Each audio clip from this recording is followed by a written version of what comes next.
After 5 days of demonstrations that in some cases turned violent, protesters are savoring their victory.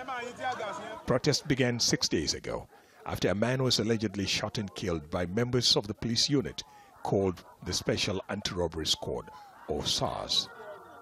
The police chief said dissolving the unit, whose members have further tarnished the image of the police, was necessary for a force that is in serious need of changes.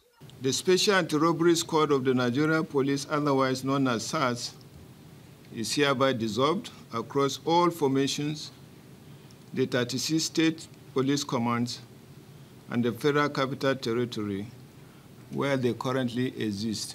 Soon, a new squad will be set up to tackle violent crimes, and that civil society will now work with the police to identify and punish officers found committing abuses. But civil society wants to see officers already accused of murder and other crimes be punished.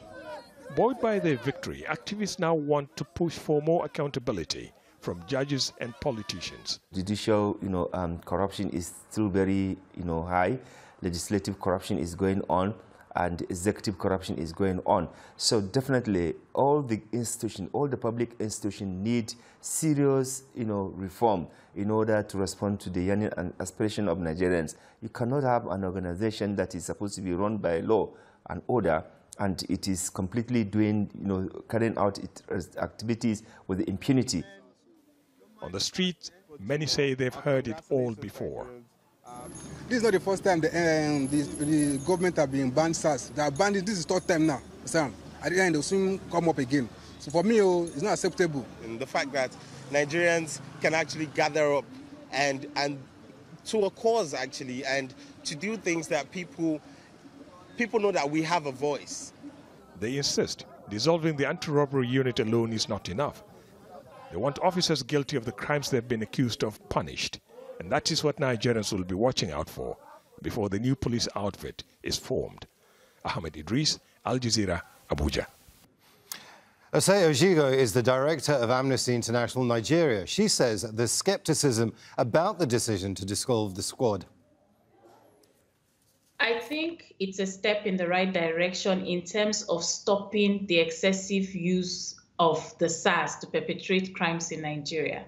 But we want something that would be long-lasting. So disbanding this unit and creating another unit by another name that will continue to commit atrocities will still not be acceptable. We want a complete overhaul of the practices of the police in Nigeria. They need to respect international law and standards, and they need to ensure that they are operating within the law. Right now, what we have is rogue officers who think that no one can do anything to them, and which has allowed impunity to thrive. We want them to actually bring those officers that have been accused. They have this information already. There have been complaints. We've also issued reports of several notorious sections in the states where atrocities have been committed. So we would actually have loved them to say, this is what we're going to do, investigate, and before redeploying any officers, to make sure those that have been specifically named or there are complaints against, that they are set aside and they are actually prosecuted.